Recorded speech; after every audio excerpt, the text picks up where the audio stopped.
BRS పార్టీలో అసలు ఏం జరుగుతుంది? 25 మంది ఎమ్మెల్యేలతో పాటు హరీష్ రావు గారు బయటకి వెళ్ళిపోయే అవకాశం ఏమైనా ఉందా? లేదంటే కొత్త పార్టీ పెట్టే అవకాశం ఏమైనా ఉందా? వెళ్తే మరి ఏ పార్టీలోకి వెళ్తారు అనే విషయాలు అయితే తెలుసుకుందాం. దీని గురించి అయితే మాట్లాడేందుకు ప్రస్తుతం మనతో పాటు సీనియర్ జర్నలిస్ట్ సిఎస్ రావు గారు ఉన్నారు. నమస్తే అండి. సార్, ఈ మధ్యకాలంలో బీఆర్ఎస్ పార్టీ నుండి చాలామంది ఎమ్మెల్యేలు అయితే కాంగ్రెస్ పార్టీలో అదేవిధంగా బీజేపీలో చేరడం జరిగింది. సో మరి ఇదే క్రమంలో బీఆర్ఎస్ పార్టీ నుండి ఒక 25 మంది ఎమ్మెల్యేలతో పాటు హరీష్ రావు గారు ఇంకా ఎక్కడికైనా వెళ్ళిపోయే అవకాశం ఉందా? ఏదైనా పార్టీలోకి, లేదంటే కొత్త పార్టీ పెట్టే అవకాశం ఉందా? ప్రస్తుతం బీఆర్ఎస్ పార్టీలో నెలకొన్నటువంటి సంక్షోభం ఎందుకు వచ్చింది, రావడానికి కారణం ఏంటి, అసలు ఇది దేనికి దారితీస్తుంది, ఈ పరిణామం ఎక్కడ ఆగిపోతుంది అనే దాని మీద ఒక అంచనాకి రావాలంటే కనుక జరిగినటువంటి పరిణామాలు మనం ఒక ఆర్డర్లో కనుక మనం తీసుకొని వాటిని కనుక విశ్లేషించుకుంటే ఎండింగ్ ఏంటి అనేది అర్థమవుతుంది. ఇప్పుడు ఈ మధ్యకాలం నుంచి, చాలా కాలం నుంచి, ఎన్నికల ముందు నుంచి కూడా, ఈ మధ్యకాలంలో కొంచెం ఎక్కువైంది. ఎన్నికల ముందు 2023 అసెంబ్లీ ఎన్నికలకి ముందు బీజేపీ మీద దాడి చేశారు. ఎవరు? రాజకీయ పరంగా కేసీఆర్ గారు.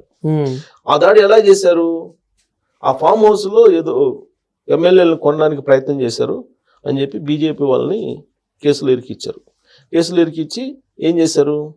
వీడియోలు, డాక్యుమెంట్స్ కొన్ని, ఇవన్నీ కూడా అన్ని రాష్ట్రాలకు సంబంధించినటువంటి పార్టీల అధిపతులకి, అలాగే అన్ని రాష్ట్రాల హైకోర్టులకి, రాష్ట్రపతికి అన్ని పంపించారు. పంపించి బిఎల్ సంతోష్ అని బీజేపీ జాతీయ ప్రధాన కార్యదర్శి ఉన్నారు, ఆయన అరెస్ట్ చేయడానికి ఢిల్లీకి పంపించారు పోలీసులని, తెలంగాణ సిట్ పోలీసులని, కేసీఆర్ గారు ముఖ్యమంత్రిగా ఉన్నప్పుడు. అలాగే ఇక్కడ కొంతమంది స్వామీజీలు, వాళ్ళని అరెస్ట్ చేయించారు. ఈ ఆపరేషన్ మొత్తం బీఆర్ఎస్ పార్టీ ఎమ్మెల్యేలని బీజేపీ వాళ్ళు ఆకర్షించడానికి ఆపరేషన్ చేసింది స్వామీజీలు అని చెప్పి కొంతమంది ఆ స్వామీజీలు 4-5 నెలలు జైల్లో పెట్టించారు. సో అక్కడి నుంచి స్టార్ట్ అయింది బీజేపీ వాళ్ళు బీఆర్ఎస్ పార్టీని వేటాడటం. సో బిఎల్ సంతోష్ అనే అతను చాలా పవర్ఫుల్. ఆయన గురించి తెలిసినటువంటి వాళ్ళకి ఢిల్లీలో ఎవరైనా చెప్తారు. నరేంద్ర మోడీ, అమిత్ షా గారి తర్వాత పవర్ఫుల్ ఎవరంటే బిఎల్ సంతోష్. అలాంటి ఆయన అరెస్ట్ చేయడానికి కేసీఆర్ గారు ఒక ప్లాన్ చేశారు. సరే, ఆయన మొయినాబాద్ ఫామ్ హౌస్లో నిజంగానే ఎమ్మెల్యేని ట్రాప్ చేశారా, లేదంటే ఇదంతా కావాలని చేయించారా కేసీఆర్ గారు అనేది ఒక వర్షన్ వినిపిస్తూ ఉంది. ఫోన్ ట్యాపింగ్ వ్యవహారం ఇవన్నీ ఉన్నాయి దాంట్లో. సరే, అప్పటి నుంచి వీళ్ళిద్దరి మధ్య బాగా రాజకీయపరమైనటువంటి వైరం కనిపించింది. బిఎల్ సంతోష్ని అసలు ఎన్నికల ప్రచారానికి కూడా రాకుండా చేశారు 2023 ఎన్నికల సందర్భంగా. ఇదంతా కూడా ఈయన తెచ్చుకున్నటువంటి ప్రమాదం. ఎవరు? కేసీఆర్ గారు. ఆ తర్వాత జరిగింది ఏంది? కవిత గారు జైలుకి వెళ్ళారు. లిక్కర్ స్కామ్లో కవిత గారు జైలుకి వెళ్ళారు. జైలుకి వెళ్ళిన తర్వాత ఏం జరిగింది? జైలు నుంచి బయటకు తీసుకురావాలంటే డీల్ కుదుర్చుకున్నారని చెప్పి రేవంత్ రెడ్డి గారు చెప్పారు. సరే, ఆ డీల్ ఏంటి అనేది ఆయన ఎక్స్ప్లెయిన్ చేశారు. తర్వాత ఆవిడ బయటకు వచ్చారు. బయటకు వచ్చిన తర్వాత ఏం జరిగింది? బయటకు వచ్చిన తర్వాత ఆవిడ ఈ పార్టీని విలీనం చేసుకునే ప్రయత్నం చేస్తున్నారు. ఇవన్నీ మొదలు పెట్టారు ఈ మధ్యకాలంలో. సో దీంతో అసలు బీఆర్ఎస్ పార్టీ ఉంటుందా ఉండదా అనే చర్చ వచ్చింది. దానికి తగ్గట్టు కేటీఆర్ గారు ఆడ సీఎం రమేష్ గారికి వెళ్ళటం, సీఎం రమేష్ గారు దాన్ని బయట పెట్టడం, మేము విలీనం చేస్తాం, మమ్మల్ని కేసుల నుంచి బయటికి పంపించండి అని, ఇవన్నీ జరిగాయి కదా. అంటే దీని అర్థం ఏంటి? బీజేపీలో బీఆర్ఎస్ పార్టీని విలీనం చేయాలి. ఎకాఎకిన సడన్ గా విలీనం చేశారనుకోండి, పరిస్థితి ఏంటి? క్యాడర్ తిరగబడుతుంది, లీడర్ తిరగబడతారు, కొంతమంది పబ్లిక్ కూడా తిరగబడే అవకాశం ఉంది. సో దీన్ని స్మూత్ గా తీసుకెళ్ళి మెర్జ్ చేయాలంటే ఏంటి ప్లాను? దీన్ని ముక్కలు చేయాలి. ఫస్ట్ ముక్కలు చేసి అసలు ఈ పార్టీ లేదనేటువంటి భావన తెలంగాణ సమాజంలో తీసుకెళ్ళాలి. అందుకే ఇప్పుడు కవిత గారిని తప్పించారు. తర్వాత ఇప్పుడు ఇది కాస్త హరీష్ రావు గారి మీదకి మళ్ళిస్తున్నారు అనుకోవచ్చా? ఇప్పుడు అది స్కెచ్ ఎవరు వేసింది? కేసీఆర్ గారి స్కెచ్ లేకుండా, కేసీఆర్ గారి వ్యూహం లేకుండా ఇవన్నీ జరుగుతాయా? లేదు. కేసీఆర్ గారిని కాదని ఎప్పుడైనా హరీష్ రావు గారు కానీ, కవిత గారు కానీ, కేటీఆర్ గారిని కానీ ఒక అడుగు ముందుకేశారా? కేసీఆర్, హరీష్ రావు గారే అన్నారు కేసీఆర్ గారిని కాదని చెప్పి నేను ఏది కూడా చెయ్యను అని చెప్పేసి కొన్ని సందర్భంలో కూడా అసలు చేసే పరిస్థితి ఎక్కడ ఉంది? ఇంట్లో బెడ్రూమ్ లో మాట్లాడుకున్నది కూడా ఫోన్ ట్యాపింగ్ చేశారు కదా. మరి చేసే పరిస్థితి ఎక్కడ ఉంది? అసలు లేదు కదా. అసలు చేసే పరిస్థితి లేదు. కేసీఆర్ గారిని కాదని చేసేటువంటి అవకాశమే లేదు కదా.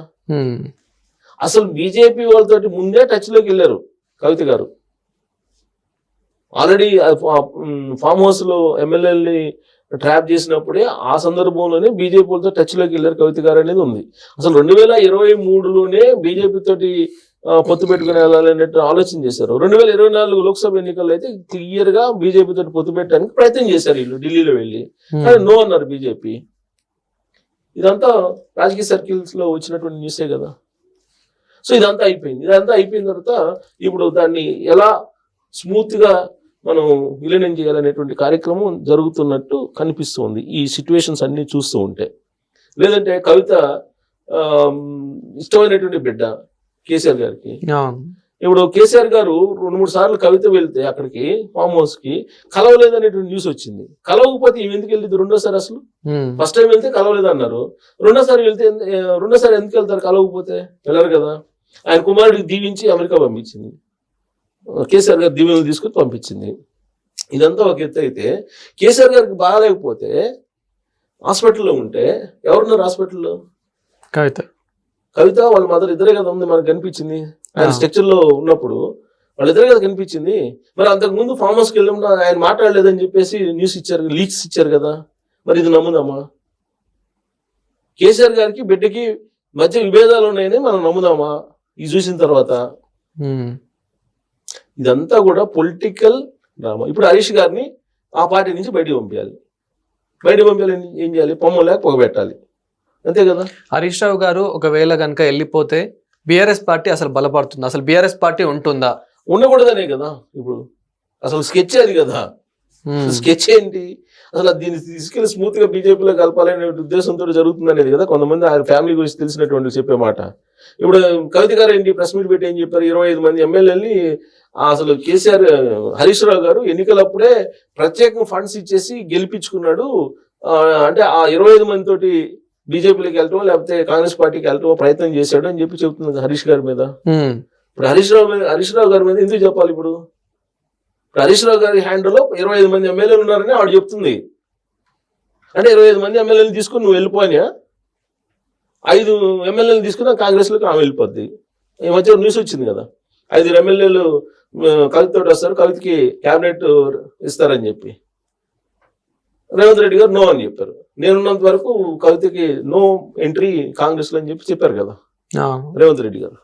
మరి ఆమెమో 5 మంది ఎమ్మెల్యేలతోటి కాంగ్రెస్ లోకి, 25 మంది ఎమ్మెల్యేలు హరీష్ రావు తోటి ఉన్నారని చెప్పి ఆయన చెప్తుంది. 10 మంది ఏమో ఆల్రెడీ కాంగ్రెస్ పార్టీ తోటి ఉన్నారు. అంతమంది లేరు అనుకోండి, 35 మంది మొత్తం ఉంది వాళ్ళకి.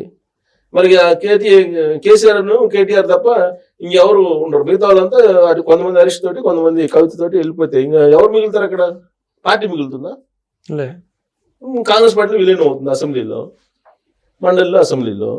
ఎక్కడ మిగులుతుంది పార్టీ? మామూలుగానే 18% ఉంది 2024 లోక్సభ ఎన్నికలకు వచ్చేటప్పటికి. ఇప్పుడు అర్బన్ ఏరియాస్ లో బీజేపీ బలపడుతుంది, రూరల్ ఏరియాలో ఈ మధ్యకాలంలో ఏదో కాంగ్రెస్ పార్టీకి వ్యతిరేకత వచ్చిందని చెప్పి అంటున్నారు. సరే, అది తీసుకున్న అర్బన్ ఏరియాలో అయితే బలపడలేదుగా. ఇప్పుడు రేపు జూబ్లీహిల్స్ ఉప ఎన్నిక ఉంది కదా. ఉప ఎన్నికలు అసలు క్యాండిడేట్ ఎవరు? వాళ్ళ ఇంట్లో వాళ్ళని పెడతారా? అసలు రేవంత్ రెడ్డి గారు వాళ్ళ ఇంట్లో మాగంటి గోపీనాథ్ ఇంట్లో వాళ్ళని కాంగ్రెస్ పార్టీ తరఫున నించోబెట్టే పరిస్థితి వచ్చింది. బహుశా నించోబెడతారేమో. సో ఇదంతా కూడా చూస్తూ ఉంటే హరీష్ రావు గారిని పొమ్మలేక పోగొడుతున్నారు అనిపిస్తుంది. ఎందుకంటే హరీష్ రావు గారు లేకపోతే సంతోష్ మీద ఇద్దరి మీదనే ఆవిడ ఆరోపణలు చేస్తున్నారు. వీళ్ళిద్దరు తప్ప కేటీఆర్ గారి మీద చేయట్లా. ఇప్పుడు నిజంగా హరీష్ రావు గారికి మంత్రి పదవి ఇవ్వలేదు అనుకున్నాం, కాళేశ్వరంలో అవినీతి పాల్పడ్డారని. మరి ఎందుకు కేటీఆర్ గారికి ఇవ్వాల? 2018లో కేటీఆర్ గారు కూడా ఇవ్వలేదుగా. ఇద్దరికి ఇవ్వాలి, హరీష్కి ఇవ్వలేదు, కేటీఆర్ గారికి, ఇద్దరికి ఇవ్వలేదు. ఇద్దరికి మళ్ళీ ఒకేసారి ఇచ్చారు. మరి అది ఎందుకు మాట్లాడట్లా? మరి కేటీఆర్ గారు ఆల్రెడీ కేసులో ఉన్నారు, ఆయన మీద విచారణ జరుగుతుంది. మరి ఆయన అవినీతి పాల్పడ్డాడని చెప్పేసి అసలు ఆల్రెడీ విచారణ ఉంటే మరి కేటీఆర్ గారు అవినీతి పాల్పడలేదు, అక్రమాలకు పాల్పడలేదు, అదెందుకు చెప్పట్లా? కేవలం హరీష్ గారితో చెప్తున్నారు. ఉన్నాళ్ళల్లో ట్రబుల్ షూటర్ గా ఉంది బీఆర్ఎస్ పార్టీలో. ఆయన బలమైన నాయకుడు. బలమైన నాయకుడిని టార్గెట్ ఎందుకు చేయాలి? అసలు పార్టీలో ఉన్నట్టు బలమైన నాయకుడిని ఎందుకు చేయాలి? పైగా ఈటల రాజేందర్ని గెలిపించింది హరీష్ రావు అని చెప్తుంది ఇప్పుడు ఆవిడ. ఉప ఎన్నికల్లో బీఆర్ఎస్ పార్టీ నుంచి వచ్చిన తర్వాత బర్తరఫ్ అయ్యి అక్కడి నుంచి అక్కడ పోటీ చేసినప్పుడు ఆ ఉప ఎన్నికల్లో హరీష్ రావు దగ్గరని గెలిపించాడని చెప్తుంది. ప్లస్ 25 మంది ఎమ్మెల్యేలని ఈయన ప్రత్యేకమైన ఫండ్స్ ఇచ్చేసి గెలిపించాడు అని చెప్తుంది. ప్రత్యేకమైన ఫండ్స్ ఎప్పుడు ఇస్తారు? 25 మంది ఈయన హోల్డ్ లో పెట్టుకుంటేనే కదా. అంటే 25 మంది ఈయన హోల్డ్ లో ఉన్నారని ఆవిడే చెప్తున్నారు. మరి 25 మందిని తీసుకుని ఆయన వెళ్ళిపోయి 5 మందిని తీసుకుని కవిత వెళ్ళిపోతే ఇంకొండేది 10 మంది అక్కడ చేరారు ఆల్రెడీ.